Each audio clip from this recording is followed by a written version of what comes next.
امام طحاوی رحمۃ اللہ علیہ نے پہلی سطر اور پہلا جملہ تمہید میں جو ارشاد فرمایا ہے تو انہوں نے یہ کہا کہ وہ یہ رسالہ جو کچھ بھی لکھ رہے ہیں اس میں وہ بیان کر رہے ہیں کہ عقیدت اہل سنت والجماعت علی مذہب فقہاء الملت ابی حنیفۃ النعمان بن ثابت الکوفی، کہ اہل سنت والجماعت کا مسلک عقیدے کے بارے میں کیا ہے، اور اس امت کے فقہاء اور خاص طور پہ ان میں امام ابو حنیفہ، ابو یوسف اور محمد رحمہ اللہ نے کیا اسے سمجھا ہے۔ جہاں تک اس پہلے لفظ کا تعلق ہے کہ انہوں نے فرمایا اہل سنت والجماعت، تو اہل سنہ والجماعہ تین الفاظ انہوں نے تحریر فرمائے۔ ایک لفظ ہے اہل، دوسرا ہے سنت، اور تیسرے ہے جماعت۔ ان تینوں کا مطلب سمجھنا چاہیے کہ یہ ترکیب ان تین الفاظ سے مرکب ہے۔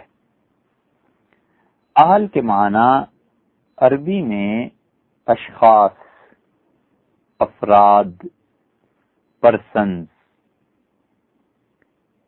مقلدین، متبعین، پیروی کرنے والے۔ تو ترجمہ یہ بنے گا کہ یہ عقیدہ ان لوگوں کا بیان کیا جا رہا ہے جو کہ اشخاص ہیں ایک ایسے گروہ کے جو سنت اور جماعت سے تعلق رکھتا ہے۔ یہ عقیدہ ہے ان پرسنز کا، ان پرسنالٹیز کا، ان تقلید کرنے والوں کا، ان متبعین کا، ان اتباع کرنے والوں کا، ان پیروکاروں کا جو پیروی کرتے ہیں، مانتے ہیں اور تقلید کرتے ہیں۔ کس کی؟ اب دو الفاظ باقی رہ گئے، سنت اور جماعت کی۔ سنت لغت میں عربی زبان میں راستے کو کہتے ہیں، اور مجازی معنی میں روش، طرز زندگی، طرز عمل، وہ راستہ جس پہ چلا جائے۔ تو لغت میں تو آپ کو یہ معنی ملیں گے، لیکن یہاں سنت سے مراد عام راستہ نہیں، بلکہ یہاں پر پہنچ کے یہ ایک ٹرم بن گئی، ایک اصطلاح بن گئی، اور دین کی اصطلاح میں حضور اقدس صلی اللہ علیہ وسلم کی طرز زندگی اور جس طریقے پر نبی کریم صلی اللہ علیہ وسلم نے عمل کیا اور چھان پھٹک کے ناسخ اور منسوخ کی ساری مباحث کر کے آخر پہ جو چیز ہمارے سامنے آئی اس کو کہتے ہیں سنت۔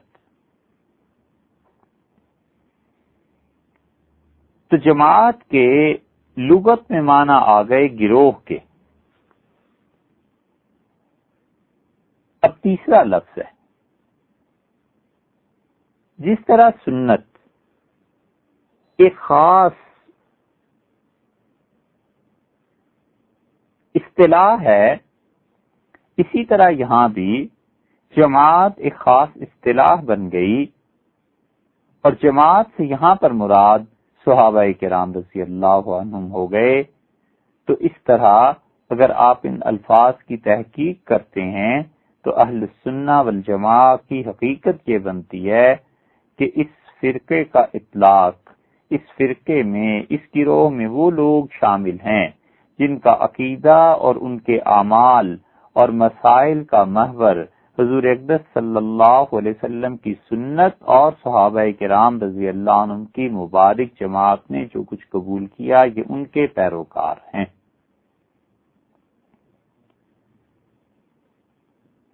تو اہل سنت والجماعت جو کہا ہے تو اہل تو وہی لوگ ہو گئے، اشخاص، افراد، سنت حضور اقدس صلی اللہ علیہ وسلم کا وہ راستہ اور طریقہ جو پوری بحث اور مباحثے کے بعد طے ہو گیا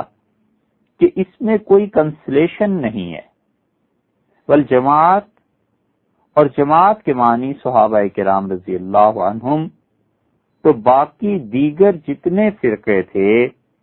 ان فرقوں نے اپنا جو بھی نام تجویز کیا ہو، مثلاً معتزلہ نے اپنے آپ کو اہل عدل کہا، اسی طرح کسی اور گروہ نے اپنا تعلق کہیں اور جوڑ لیا، کچھ لوگوں نے اپنے آپ کو اہل قرآن کہا، لیکن ہم لوگوں نے اپنے لیے جو چیز پسند کی اور جو شروع سے چلی آ رہی تھی اور جو اصل اسلام تھا وہ اہل سنت والجماعت ہی کا تھا، کیونکہ وہ لوگ ہیں، یہ وہ اشخاص ہیں جو پیروی کرتے ہیں دو چیزوں کی، ایک سنت کی اور ایک جماعت کی۔ سنت کے مقابلے میں لفظ آتا ہے بدعت کا، تو اس کا مطلب یہ ہے کہ یہ لوگ بدعتی نہیں ہیں، اور شریعت کی اصطلاح میں بدعت کے معنی یہ ہیں کہ عقیدے میں یا اعمال میں کوئی ایسی بات داخل کر دی جائے جس کی تلقین حضور اقدس صلی اللہ علیہ وسلم نے بھی نہیں کی اور صحابہ کرام رضی اللہ عنہم کے عمل سے بھی وہ چیز ثابت نہیں، اور نہ ہی کسی مجتہد نے اس چیز کو شریعت مانا ہے، اور نہ ہی شارع کے کسی حکم سے یا فعل سے اس کا منشا ظاہر ہوتا ہے۔ حضرت صلی اللہ علیہ وسلم نے اور صحابہ کرام رضی اللہ عنہم نے انہی دو لفظوں کو انہی معنوں میں استعمال فرمایا ہے، اور سنت کی بجائے کبھی کبھی حدیث میں ہدا کا لفظ بھی آ جاتا ہے، اور بدعات کی بجائے محدثات کا لفظ بھی آ جاتا ہے، اور اس کا مطلب یہ ہے کہ نیا طریقہ جو کہ انسان اپنے پاس سے ایجاد کرتا ہے۔ مسند احمد میں آتا ہے، حضور اقدس صلی اللہ علیہ وسلم نے فرمایا کہ علیکم بسنتی، ابو داؤد میں، ترمذی میں، ہر جگہ ملے گی یہ حدیث، کہ میری سنت پر عمل کرنا، میرے طریقے پر عمل کرنا، وسنت الخلفاء الراشدین، اور جن لوگوں کو اللہ تعالی نے ہدایت دی ہے، میرے خلفاء اور میرے جانشین، ان کے طریقے پر عمل کرنا، تمسکوا بہا، اچھی طرح مضبوطی سے اس طریقے کو پکڑے رہو۔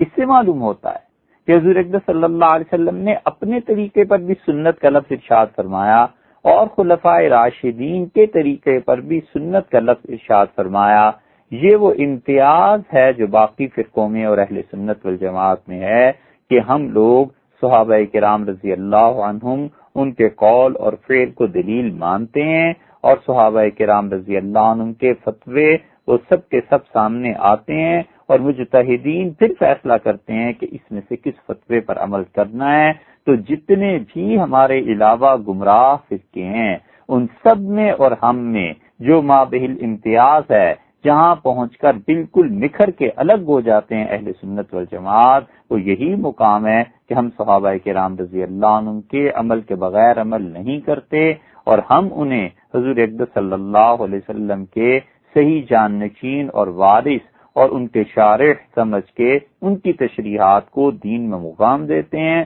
جبکہ ہمارے علاوہ جتنے بھی گمراہ فرقے ہیں وہ سب کے سب صحابہ کرام رضی اللہ عنہم کی ان تشریحات کو، ان فتاوا کو، ان کی طرز زندگی کو نہیں مانتے، جو کچھ کہ انہوں نے اپنے پاس سے یا پھر یعنی اجتہاد کر کے فتویٰ دیا ہے، یا یہ کہ رسول اللہ صلی اللہ علیہ وسلم کی پیروی انہوں نے کی۔